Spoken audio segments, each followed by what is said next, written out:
성공을 원합니다. 어떤 일이든 성공하기를 기대합니다. 저도 지금 제 속에 이 일은 성공을 해야 되겠다, 그런 소원이 하나, 소망이 하나 있습니다.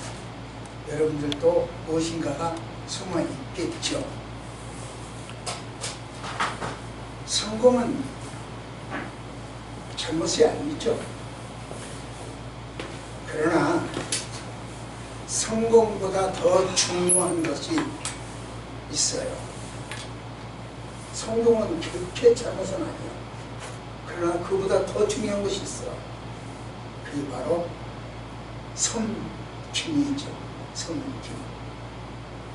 그런 점에서 명성보다 중요한 것은 명문이라고 생각됩니다. 명성보다 중요한 건 명문. 이 말은 가치에 따라서 비중을 달리할 수 있는 우선순위가 있다, 그런 말이 되겠죠. 즉 모든 일에는 우선순위가 있다는 뜻입니다. 그래서 오늘 명문가정의 시작 한번 생각해 보도록 하겠습니다. 우선순위가 있다고 하는 점에서,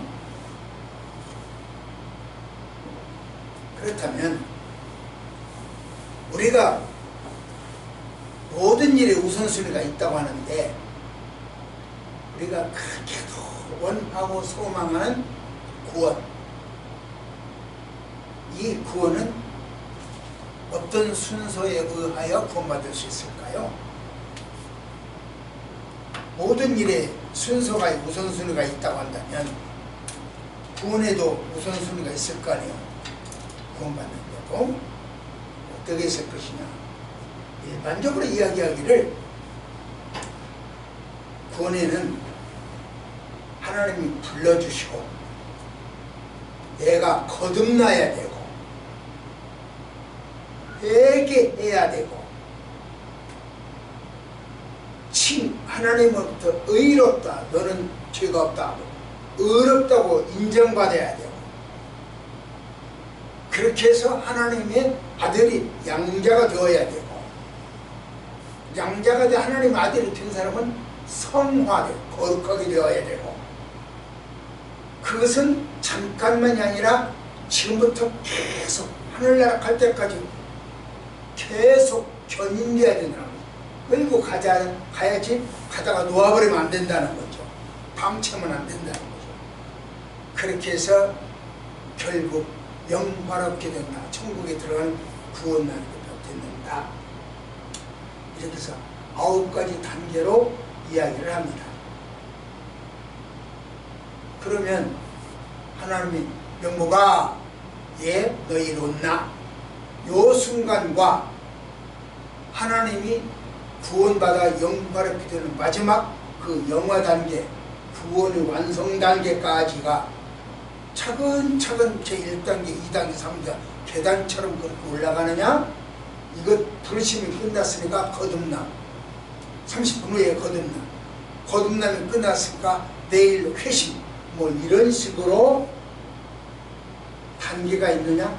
그렇게 차서가 있거나 순서가 있다는 이야기는 아니고, 그것이 한꺼번에 동시다발적으로 일어날 수도 있고 차서적으로 순차적으로 일어날 수도 있기 때문에 이런 반드시 순차적입니다, 차서가 있습니다, 그렇게 말하기는 어렵습니다. 한 달 전에 부름받았고 한 달 후에 거듭나고 뭐 이런 식은 아니라는 뜻입니다. 일반적으로 우리가 구원받는 순서를 정리를 해봤다, 그런 얘기죠. 지난 12월 7일경으로 생각되어지는데, 어느 교회 모 집사님이 저희들을 초청을 했어요. 한번 말씀드린 것 같아요. 그리고 최근 그분은 굉장히 교회 생활이 불편하대요. 왜 그런가? 어떤 분 그 동료 중에 교우 중에 한 분이 입만 열면 앉았다 하면 이 회심을 이야기한대요. 신천지 사람들이 앉았다 하면 신천지 이야기를 하잖아요. 이 기회만 있으면 단 1, 2분만 있으면 입을 열어요. 그 사람. 근데 이 사람은 그렇게 회심을 이야기합니다. 너무너무 자주 들어서 듣고 싶지 않아서 회심 뭐요? 뭘 회심이라고 해요? 하고 물었답니다. 그랬더니 여보시오, 나는 회심도 모르다 알바요? 하는 식으로 되들어서 둘 사이가 어려워졌다고 합니다. 회심이라고 하는 것은 거듭난다라고 하는 말과 함께 거듭난다, 회심한다 이 말과 함께 기독교 신앙에서 상당히 중요한 용어고 개념입니다. 그러나 그 의미와 회심과 거듭난다는 것은 차이가 있어요. 어떤 차이냐? 그 차이를 오늘 제가 다 이야기할 수는 없지만 제가 1972년 2월 17일 날 발간한 책 86페이지에 보면 여러분 다 한 권씩 그렸어요. 그 페이지에 보면 간단하게 요점만 설명되어 있습니다. 회심을 말할 때는 신학자들 뭐라고 이야기하냐면 회심이라고 하는 것은 신학자들이 이렇게 하고요. 이 죄로부터 돌아서 하나님께로 가는 거다. 이렇게 가다가 돌아서서 하나님께 가는 거다. 이렇게 하게 돼요. 그래서 죄로부터 돌이켜 하나님께로 향하는 인간의 의식적 반응이다. 이렇게 말하는 게 참 어려워요. 그러니까 저 같은 경우는 하나님한테 가다가 저 인간은 돈 따라 가다가 인간 따라 가다가 돌이켜서 하나님으로 향하는 것이다. 이렇게 표현하는 거죠. 그런데 그 김 집사님, 문제를 일으킨 그 김 집사님은 뭐라고 이야기하냐면 회심이란 자기 주인이 바뀌는 것이다. 이렇게 표현하더라고요. 주인이 바뀌는. 돈 따라 가다가 돌이켜서 하나님으로 가는 거다. 주인 따라 가는 거죠. 근데 저는 그렇게 표현해요. 돈 따라 가다가 돌아서서 하나님께로 가는 것입니다. 이렇게 이야기를 했는데 그분은 주인이 바뀌는 겁니다. 나를 주관하는 주인이 바뀌는 겁니다. 그렇게 이야기를 하더라고요. 신앙적 관점이 있죠. 똑같은 이야기를 놓고 신학자와 목회자와 성도가 표현이 달랐잖아요. 신학자들은 하나님을 향하여 변화되는 죄로부터 하나님께로 돌이키는 인간의 의식적 반응이다. 이렇게 하기로 했어요. 어려워요. 뭔 말인지. 그런데 저는 뭐라고 얘기했냐면 이쪽으로 가다가 돌이켜서 이쪽으로 가는 것이 회심입니다. 그렇게 표현을 했습니다. 그런데 그 집사님은 내 주인이 바뀌는 겁니다. 이렇게 얘기를 했어요. 똑같은 사안을 놓고 각각 보는 관점에서 달리 이야기한다. 그런 점에서 저는 가끔 여러분에게 그렇게 이야기하죠. 죄가 아니라면 다 수용을 해라. 포용해라. 죄가 아니라면 다 배워라. 도둑질은 죄죠. 이번에 그 성지 설례하는 동안에 가이드가 과거에, 지금은 아니고 얼마 전에 소매치기를 당했는데 얼마나 소매치기 당했냐. 그럼 우리 보고 소매치기 죄해라 그런 이야기입니다. 이탈리아의 로마에서 죄해라 그 말입니다. 자기는 2억을 스매치 당했대요. 그 당시는 우리 뭐 카드로 왔다 갔다 하는 돈이 그 당시 없었을 때니까 현찰로 주고받고 이럴 때니까 이 여행객들 돈을 자기가 들고 다녔다는 거죠. 그런데 그거 스매치 당했대요. 그런다고 우리 보고 주의하래요. 그리고 이제 제 친구가 가이드로 어떻게 오다 됐는데 그분은 1,000만 원을 스매치 당했대. 그러니까 우리 보고 다 잊어버려도 3가지만 잊어버려가지고 여권 잊지 말고 돈 잊지 말고 또 하나 뭐야 핸드폰 잊지 말고 이렇게 3가지만 이거 3종 세트라고 그럼 그건 잊어버리지 마세요. 그렇게 하기로 하더라고요. 저는 죄가 아니라면 뭐든지 배워라. 그리고 죄가 아니라면 뭐든지 포용하라. 이렇게 이야기하죠.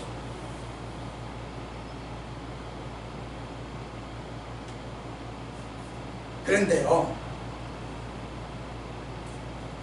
신학적 입장만 강조하면 지성적이고 이성적인 사람이에요.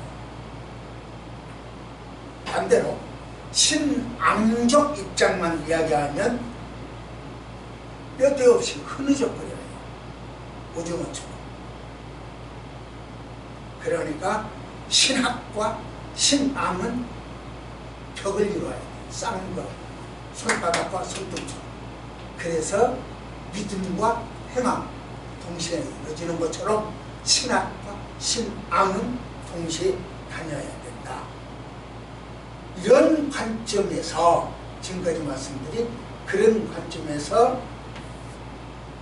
명문가정의 결혼과 결혼 조건 한번 봅시다. 이제 우리 권사님도 명문가정이고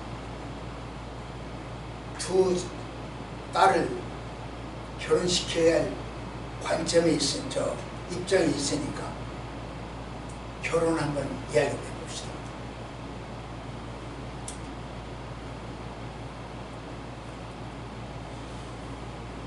저처럼 결혼은 출발을 잘해야 돼요.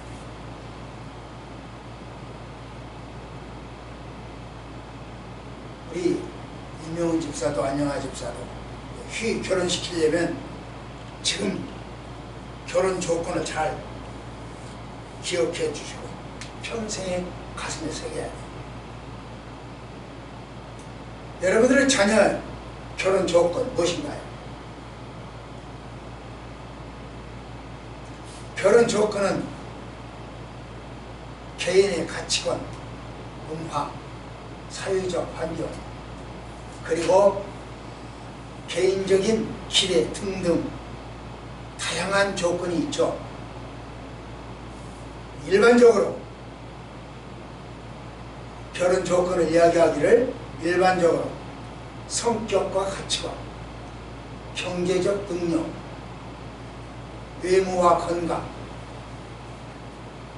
가족 배경, 사랑과 신뢰, 생활 습관과 취미, 종교와 문학적 요소,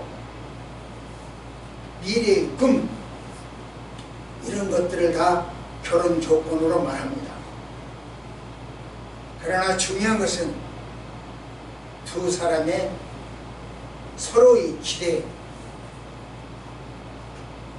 그것을 충분히 이해하고 존중하고 조화를 이루는 것이 결혼입니다. 그런데 우리들은 그런 조건에 의하여 이 조건을 제가 8가지를 이야기했는데 그걸 다 충족해야 결혼이 되냐? 저는 그건 아니고 49대 51이면 결정을 내려야 된다. 8가지가 다 맞을 수 없고 9가지, 10가지가 다 좋을 수는 없다. 49대 52이라면 결정을 해라. 저는 그렇게 하죠. 그러나 하나님의 요구하시는 건 우리 인간들이 요구하는 것은 이럴 수도 있고 저럴 수도 있어. 그런데 하나님이 제시하는 요구는 이럴 수도 있고 저럴 수도 없어요. 절대치네. 절대 기준이니까. 그래서 하나님의 절대 기준, 절대치를 한번 보자고요. 너희들은 이렇게 결혼해라? 그런 이야기요. 그 절대치 한번 봅시다. 시작.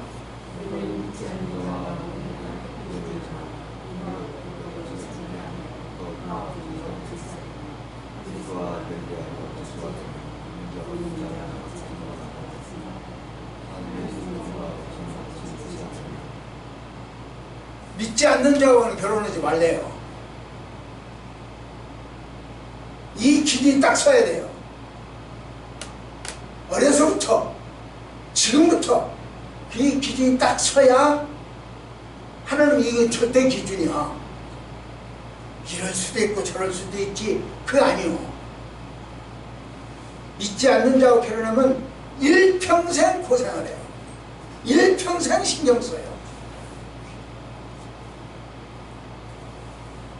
그러니까 믿는 자와 결혼해요. 이것은 제가 제시한 게 아니고 하나님의 기준이기 때문에 하나님의 기준은 움직여서는 안 돼요.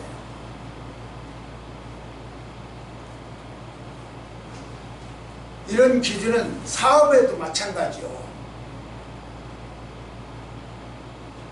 단순히 이권 정도, 예를 들면 예수 안 믿는 사람이 와서 내 물건 사간다 이런 정도는 이야기하는 게 아니요. 혈맹과 비슷한 문제, 그에 버금가는 사업, 동역, 이건 믿지 않는 자와 같이 하면 안 돼요.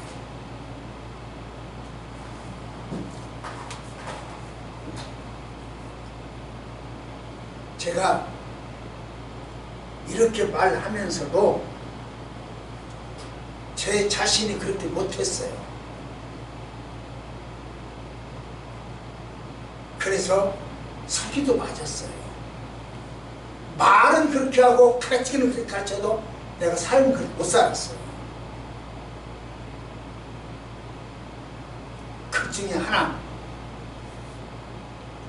제가 양평에 땅 200평이 있어요. 그런데 그것이 개발된다고 하는 땅이에요. 안세호 집사에게 소개받아가지고 산 건데 그 땅을 주관하는 사람이 누구냐면 불교 포살이에요. 그걸 나중에 알았어. 이거 아닌데? 근데 이미 깊이 들어간 다음이었어. 그 땅 바보같이 돼 있어요.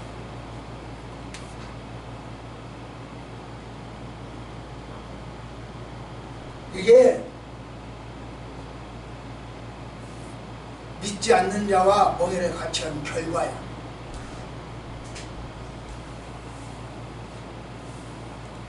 억대가 넘게 말하자면 사기 맞았어요. 하나님께서 제시한 조건이기 때문에 절대 기준입니다. 제가 제시하잖아요. 상대적 조건도 하나 저는 이야기하라고 한다면 결혼 당사자의 선택을 존중하라. 저는 그렇게 말하고 싶어요. 하나님의 절대 기준은 이거고 또 하나 결혼 당사자의 의견도 존중해라. 제가 어제 처음 들은 거였는지 다 잊어버렸는지 모르겠는데 우리나라 모 재벌의 딸이 결혼 부모가 반대를 해서 자살했다고 하더라고요. 그 전에 들었겠지만 아마 잊어버렸고 관심이 없었거나 어제 그 이야기를 새롭게 들었습니다. 결혼 당사자의 선택은 존중하지 않은 결과가 낳은 비극이죠. 그런 일이 생기지 않도록 하나님의 기준을 자녀들에게 심어줘야 된다니까요. 그래서 지금 결혼하기 전에 잘 배워두세요. 그런 거예요. 이 기준이 흐트러지면요, 아까 말했죠, 평생 가슴 날이에요. 가슴 날. 표현은 못하죠. 차마 표현은 못하지만 가슴 아리고 눈물 메마르잖아요.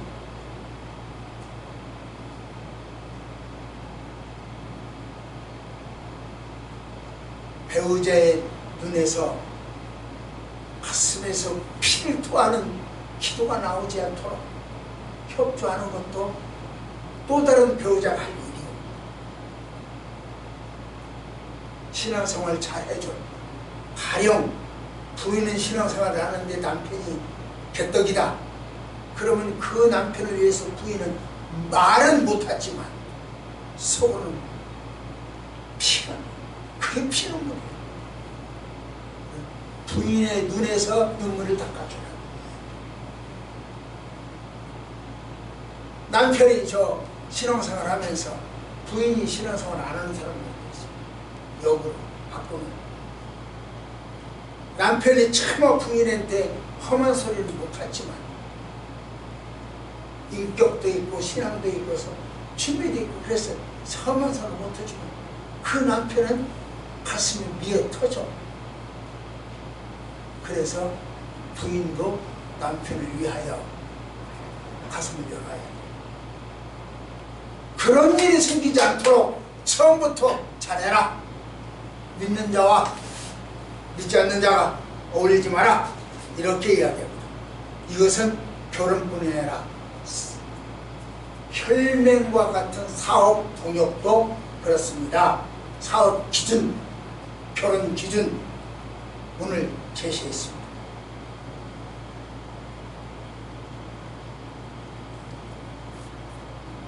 말씀 보세요. 시작.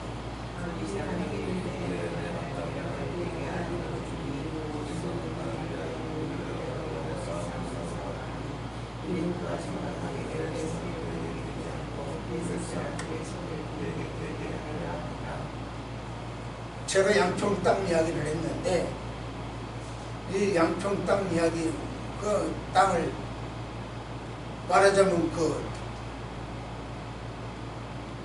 우리 며느리가 걸려있고 아들이 걸려있고 직장이 걸려있어요. 그런데도 사기로 끝났어요. 안 그럴 것 같은데도 그렇게 돼 있어요.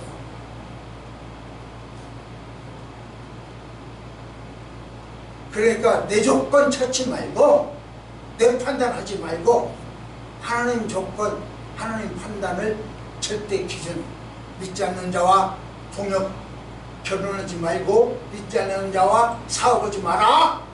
예수 아닌 것 같은데 하고 나도 내가 아까 말했죠. 며느리가 걸려있고 아들이 걸려있고 이 삼성이라고 하는 직장이 걸려있음에도 하기만 합니다. 그렇게 연계가 많아도 돈 앞에는 부모 자식도 없더라고요. 그러니까 결혼 문제, 사업 문제 잘 선택하라. 이 17절을 보면 그 이야기예요. 사울이 하는 이야기가, 야 다이다, 예? 너 블레셋 좀 가서 쳐보시오. 그럼 내가 내 딸, 큰딸 줄게. 딸 장사요. 아까 그 불교 도사는 땅 장사를 했고 이 사울은 딸 장사를 한 거죠.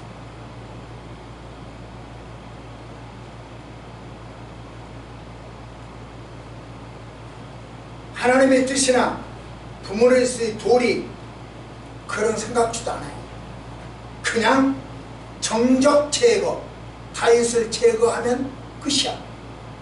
그게 목표야. 다른 과부가 되어도 상관없어. 자기 명성을 위하여 딸이라도 팔아먹겠다고 하는 아빠.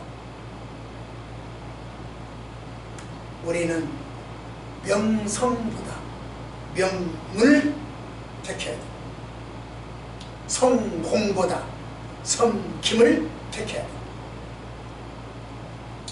또 보세요. 시작.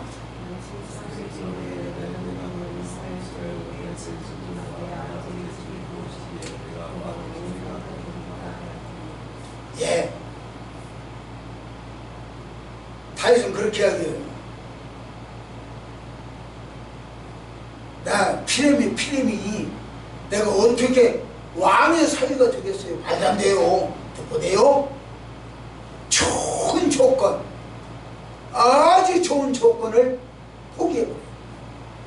사양이 옳다구라고 덥석 밀지 않아요. 사업 굉장히 좋은 조건, 옳다구라고 덥석 밀지 않아요. 결혼 수년 동안 연애해서 다 파악할 거 다 파악했어요. 사업도 수년 동안 거래하면서 다 파악했어요. 덥석 물어버려요. 그러나 다윗은 덥석 물지 않습니다. 왕의 사회가 될 수 있는 좋은 기회임에도 덥석 물지 않아요. 이렇게 사용을 해요. 역시 다윗은 명물과 출신. 다윗의 이 말을 듣고 사울은 이렇게 대답합니다. 시작.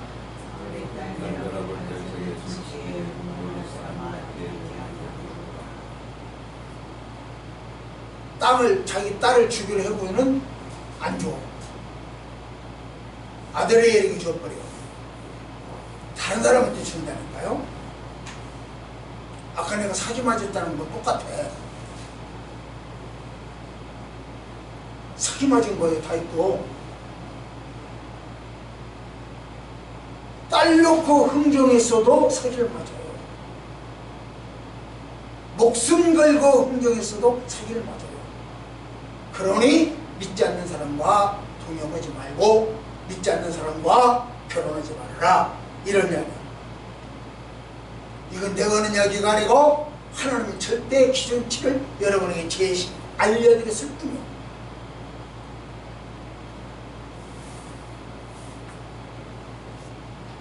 딴 사람도 줘버리죠?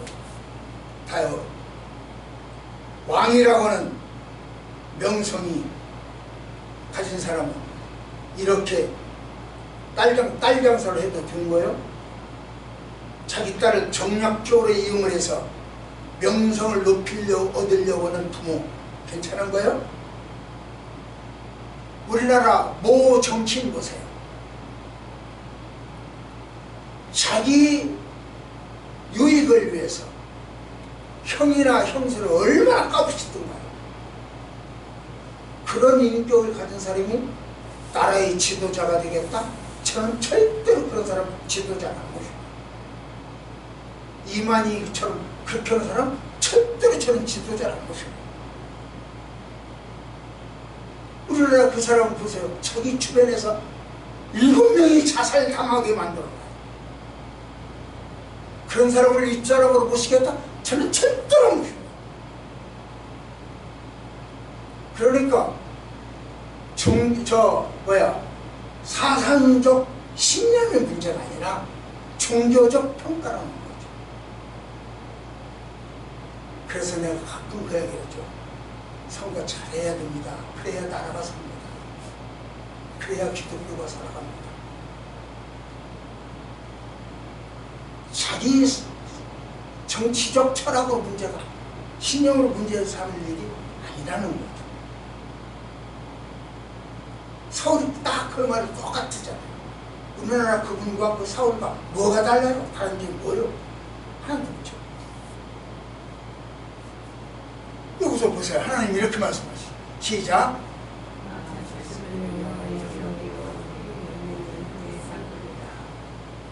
하나님 그래요. 야, 자식은 흥정의 대상이 아니야. 하나님 하나님의 성급이야. 흥겨운 대상이 아니라는 거예요. 딸 죽게 전쟁에서 이겨다오? 이게 말이 되냐고요. 내심 속으로는 블레셋 사람들한테 칼 맞아 죽어라? 그런 얘기.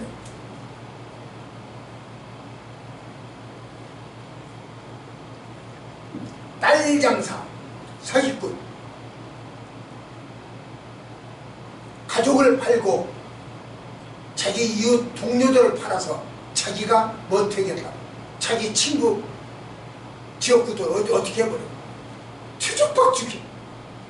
그런 사람을 쫓아다니는 사람은 인격도 난 그렇다고 보거든. 우리 기독교인들만은 정신을 차려야 됩니다. 그런 얘기. 누구 좋고 나쁜 게 아니에요. 기준은 서자. 말씀에 의한 기준이 있어서 좋겠다. 하나님의 말씀이 있는 곳에는 여성 해방이 있었습니다. 하나님의 말씀이 있는 곳에 여성 해방이 있었어요. 어린이 인권이 보호받았습니다. 예수님도 그랬잖아요. 어린이가 내게 오는 것을 금하지 마. 인권을 보호했습니다. 명성보다 명문의 가치관이 자리잡은 거예요. 우리 초원교회 성도들이 있는 곳에는 이러한 변화가 있습니다. 히말라야산 꼴마다 우리 초원교회 성도들의 숨결이 있는 곳은 인권이 있고 해방이 있고 구원이 있습니다. 이제 청계에도 정말로 이번에 또다시 대통령 선거하게 될지도 모르는데 제발 좀 해주세요. 우리 초원교회 성도들이 있는 곳에는 명문이 좀 흘렀으면 좋겠어요. 명성보다 명문이 흘렀으면 좋겠어요. 구원이 있었으면 좋겠고 정치적 신념보다 하나님의 말씀이 살아 움직였으면 좋겠어요. 결혼이 그렇고 동업이 그렇고 우리 지도자 선출에도 그렇습니다. 두 번째로입니다. 결혼은 시작. 인위적일 수 없어요. 결혼.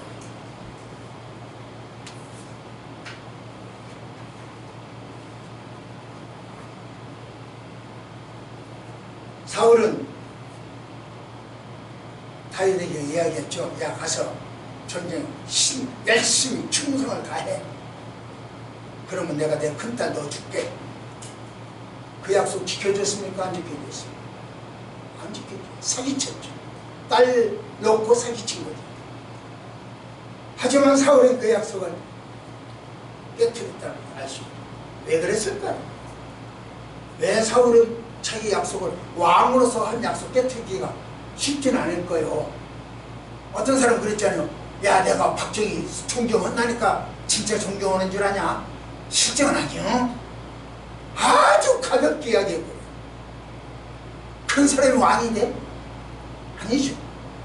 인격에서 이미 탈락이죠. 언제 국민과 약속을 언제 바꿀지 몰라요. 그 사람은. 그래서 수시로 바꾸는 사람이에요. 사울도 그렇게 수시로 바꿨어요. 사울과 그 사람은 똑같은 사람이에요. 왜 그렇게 했을까요? 이 사람은 왕이 되고 싶어서, 대통령이 되고 싶어서 그 짓을 했고, 대통령이 된, 왕이 된 사울은 왜 그렇게 했냐냐? 저는 두 가지로 봅니다. 첫째, 다윗에 대한 증오요. 저놈의 새끼, 천천히요 만만히요, 저놈의 새끼만 없으면 좋겠어. 증오. 자기보다 인기가 있는 파이 없었으면 좋겠어. 증오요. 두 번째는 아드리엘이라고 하는 이 사람이 지참금을 많이 가져와. 다윗은 뭐라고 하냐? 나 가난뱅이요. 지참금 없어요. 그랬거든요. 그랬더니 야, 너 지장모 없는 줄 알아? 너 가난한 줄 알아? 그러니까 블레셋과 와서 싸우기만 하면 돼 이랬어요. 싸워서 승리하면 그걸로 끝이야 이렇게 이야기를 했어요. 돈은 못 받아. 그런데 이 아들에는 부자거든요. 보부거든요. 그러니까 엄청난 돈을 가져와서 서울에게 바쳤을 거예요. 내 생각은 그래요. 그러니까 딸 팔아서 한몫 단단히 챙긴 거죠.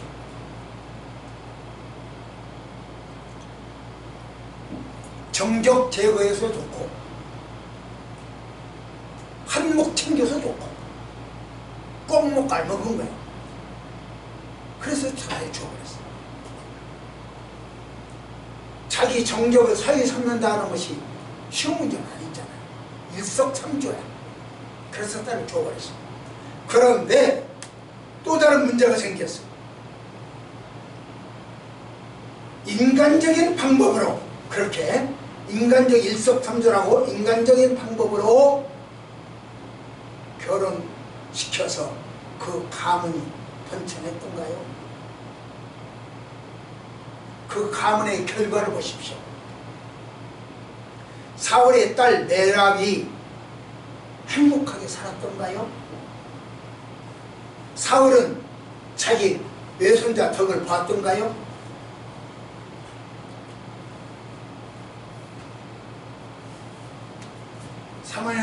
우리 휴가 3학년 때까지만 해도 할아버지 절대로 죽지 마 그러던 녀석이 어제 이야기하기를 어제는 그러더라고요. 할아버지 영정 내가 들고 갈게. 바꿔줘서 사울이 그랬던가요? 사울 영정 손자가 그 메랍의 자기 딸 손자가 데리고 모시고 갔던가요?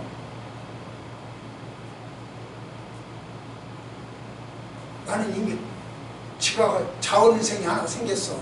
이한이 때도 내가 가지고 한다고 하겠죠. 또 걔가 크면 아직은 모르니까 아무 말 없지만 나는 내 영정 경쟁자가 생겼다. 사울이 또 그랬던가요? 한번 보세요. 행복했는지. 시작.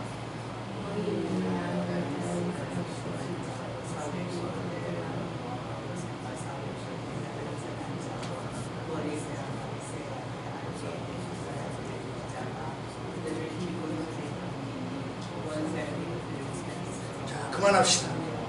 말이 복잡해서 몰라요. 무슨 말인지 몰라. 우리 그만할게요. 무슨 이야기냐면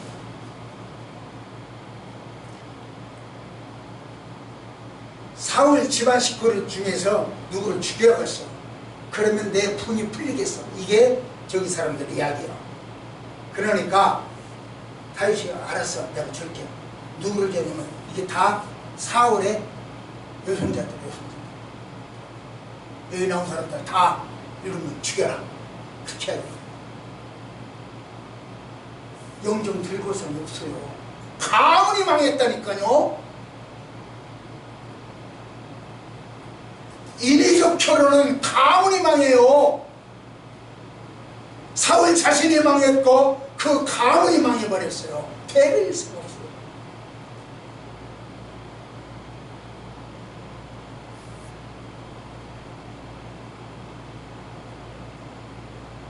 이렇게 인간적인 결혼은 명성을 더하는 것이 아니라 가문의 몰락입니다. 결혼은요, 사람이 세운 자기 조건에 맞는 것이 아니에요. 그렇게 맞아야 되는 게 아니에요. 그것은 인위적이요, 인간적이요, 하나님의 뜻대로 해야 돼요. 그러기에 자녀 결혼을 위한 기도 중요합니다. 권사님 기도하시겠지만, 또 안녕하 이명훈 집사님 기도하시겠지만 중요합니다.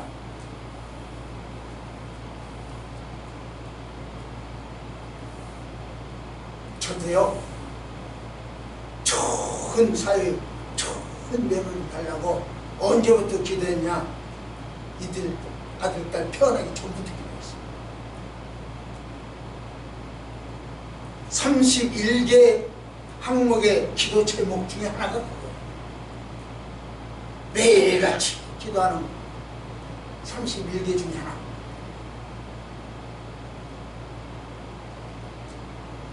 그래서 좋은 사회, 좋은 며느리를 어디에 내놔도 자랑스러운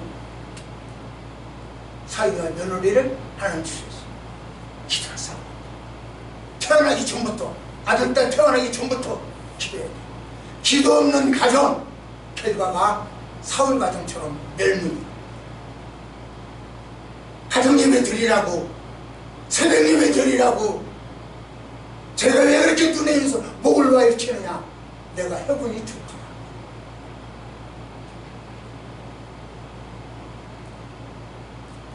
새벽에 일어나서 두 부부 어린이 아들, 딸 앞에 앉혀 성경 한 절만이라도 읽고 시편 한 절이라도 읽고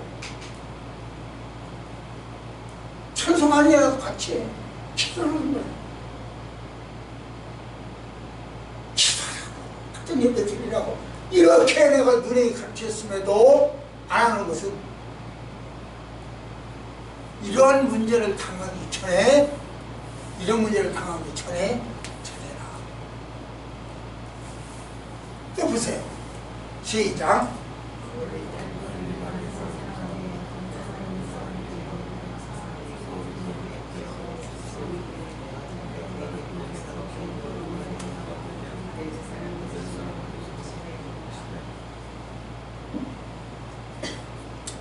사울의 큰딸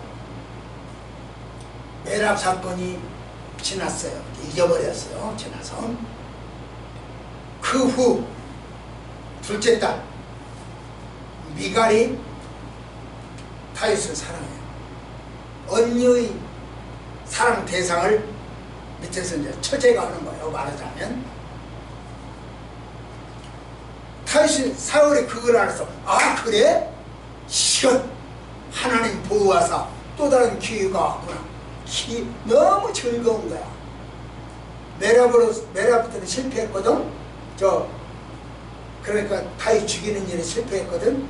이번에는 미갈을 통해서 다윗 정적 제거에 성공하리라. 마음에 굳게 다짐하고 또 다른 모략을 세웠죠. 아마 사울은 가슴이 뛰었을 거예요. 야, 하나님이 주신 마지막 기회다. 아마 그랬을 것 같아요. 어쩌면 사울한테 안 물어봤지만 그럴 것 같아요. 물어볼 기회가 없어. 그는 지옥 가 있을 테니까. 한번 봅시다. 시작.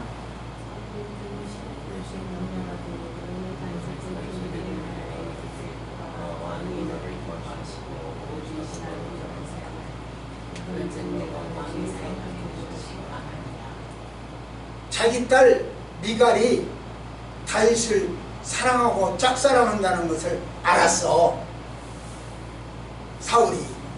그러니까 야 이런 것들 이러고 막 소리친 것이 아니고 그걸 갖다 기쁨의 요소가 되었어요. 바꿨어. 그래서 차마 자기 체면에 말할 수는 없고 자기 신을 시켜서, 야, 내 딸 미갈이 너 좋아하고 있고 우리 왕 사울도 너를 사위 삼기를 원하고 있으니 왕의 사위가 되어라 하고 전달 좀 해다오. 자기 신하에게 부탁을 했어. 그 부탁을 받고도 이제 신하가 쪼르르 다윗에게 달려가서 이야기했죠. 그랬더니 그 말을 듣던 다윗, 땡홍아 쎄쎄, 누구 뭐 이 사람 쎄쎄 나오더니 그랬나요? 이 사람은 안 했어. 다 사울은 이렇게 하죠. 다윗은 이렇게 하죠. 한번 볼까요? 시작.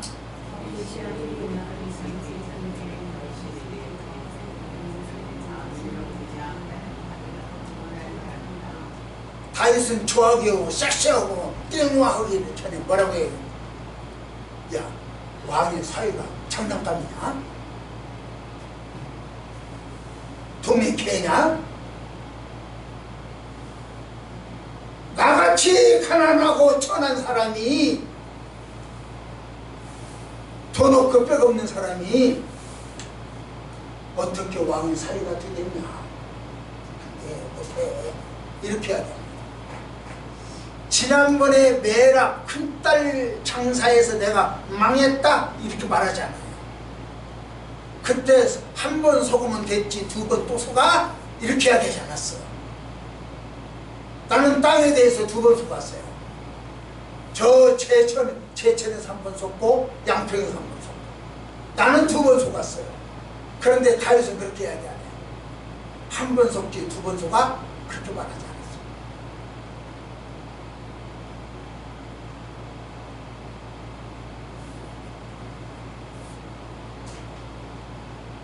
왕의 사위가 되는 것은 장난이 아니라는 거예요.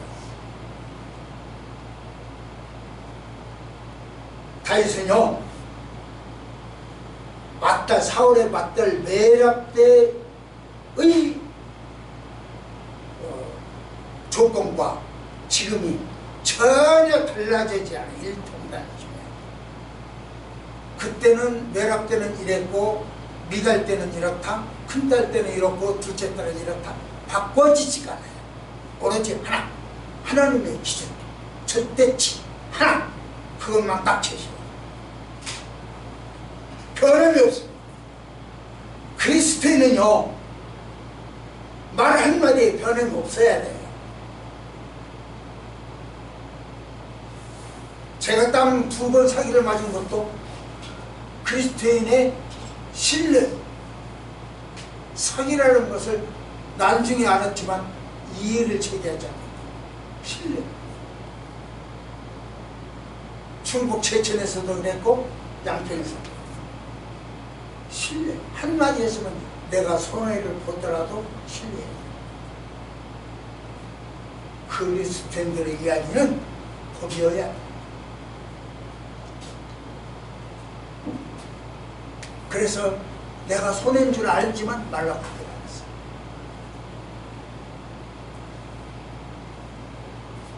세월이 흘러도 변함이 없어요. 자기네 신도가 14만 4천 명이 되면 지구의 종말이 온다 라고 말하던 사람이 14만 4천이 넘었어도 종말이 안 오거든. 그러니까 뭐라고 말 바꾸기를 하냐. 제사장급 14만 4천이지 어중이 떠중이 14만 4천이 아니다. 이렇게 말을 바꿔요. 그러면 지금 현재 자기네들 식구들은 제사장급 14만 4천이야. 안 된다는 이야기요. 그러니까 나머지는 다 어중이 떠중이라는 거예요. 그런 멸시 속에서도 그걸 모르고 그렇게 천대뿌리가 되었으면서 그걸 모르고 섬기고 있어. 그러니 미혹되면 곤란하다. 빠지기가 어렵다. 그래서 미혹되기 전에 꼬작꼬작 길이 튀는 대로 가르치는 거예요. 미혹당하지 마시오. 한 번 당하면 그렇게 됩니다.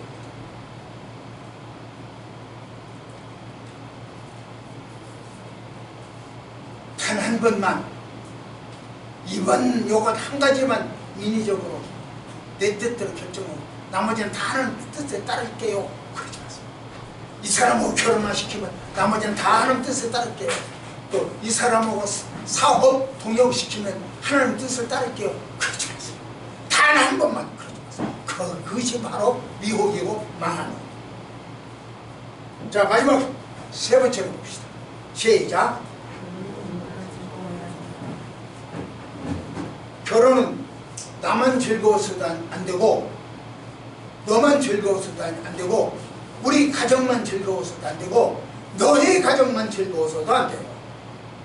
모두가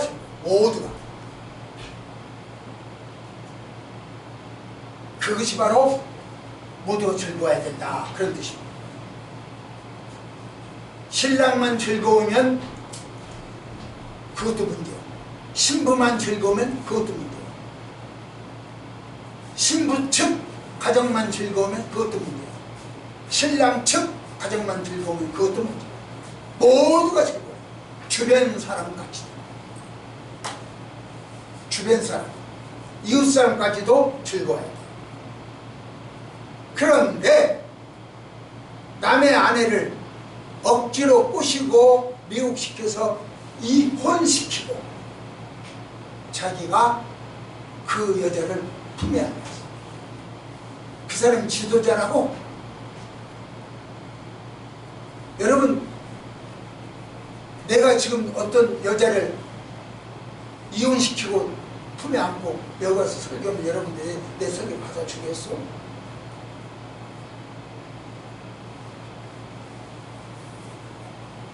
신천지는 그래요. 이게 악령의 미혹되면 그렇게 된다니까요. 그러니까 미혹자기 전에 기도하세요. 가정예배 들으세요. 새벽예배 들으세요. 평예배 들으세요.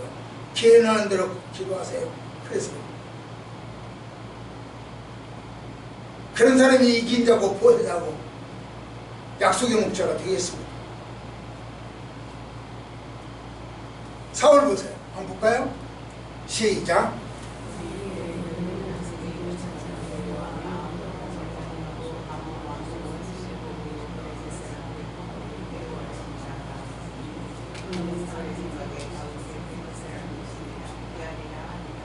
첫째 딸 장사를 해먹은 사울.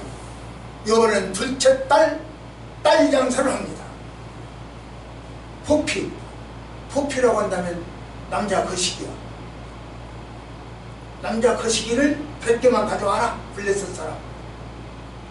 그 말은 전쟁 나가서 블레셋 승리하고 거시기 100개를 가져와라. 이렇게 해야 돼요. 그러다가 이제 다윗이 블레셋 사람한테 맞아 죽을 것이다 생각한 거죠. 그런데 다윗은 지난번에 한 번 속지 2번 속아요? 안 해요? 그렇게 말 안 해요. 지난번에 나 블레셋 사람한테 그렇게 했잖아요. 이거 안 해요? 이제 안 해요? 싫어? 네가 해라. 그렇게 말하죠. 볼까요? 다윗이야. 시작.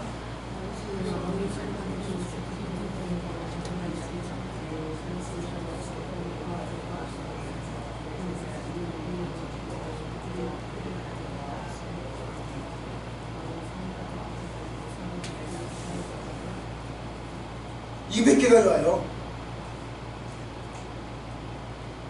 사울이 100개만 요구했는데 200개가 좋아요. 입 딱 털어버리고 더 이상 할 말이 없대.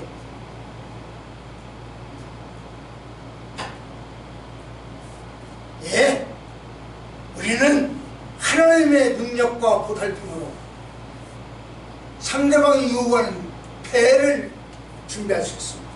그런 능력이 있습니다. 자, 보세요. 시작.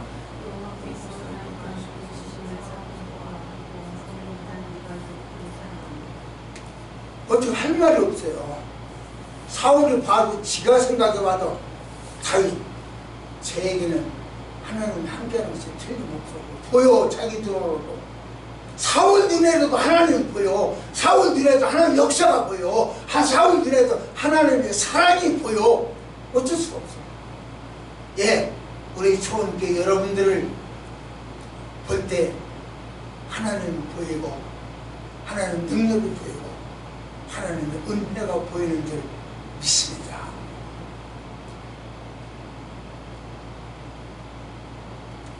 사울 보세요. 시작.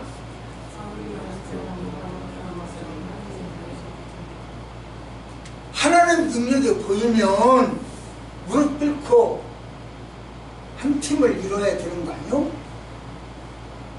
하나님의 은혜가 보이면 하나님이 저 사람을 사랑한다는 것을 알면 그 사람 편이 돼야 되는 거 아니요?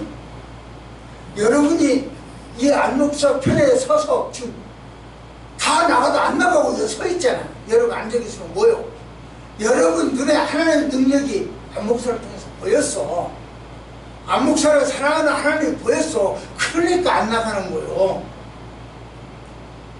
그러니까 따르는 거예요. 그러니까 사울은 뭐예요? 끝까지 대적을 해요. 하나님과 원수하며 하나님의 능력이 보이고 하나님의 사랑이 보이고 하나님의 은혜가 보임에도 불구하고 대들어. 빡빡 대들어. 곤란하지 않아요? 여러분, 성토신학교가 찰떡이 있다고 하는 것을 여러분들이 알고 여러분 이웃이 안다면 같이 협조해야 되는 거 아니에요? 빡빡 대들릴 문제가 아니잖아요? 제가 한번 이야기했죠. 성신대학교 하면 세계적인 대학교입니다. 우리 대한민국에서 물론이거니와 세계적인 대학교예요. 그런 학교 총장이 우리 학교 총장으로 왔다. 그 은혜가 보이는 거 아니에요? 하나님 역사가 보이는 거 아니에요?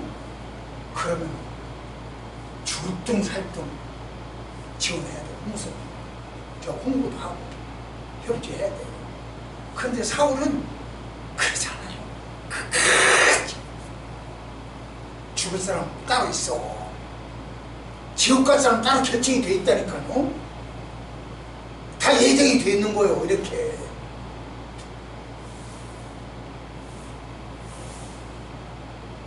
명성보다 명문의 지원교회가 되기를 축복합니다. 여러분 가정이 그렇게 되기를 축복합니다. 기도하십시오.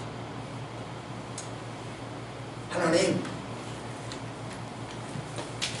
주님이 주시는 은혜가 눈에 보이고 느껴질 때 무릎 꿇게 하시고 감사하게 하시고 기뻐할 수 있는 우리 성도들과 이웃들이 되어지게 하옵소서.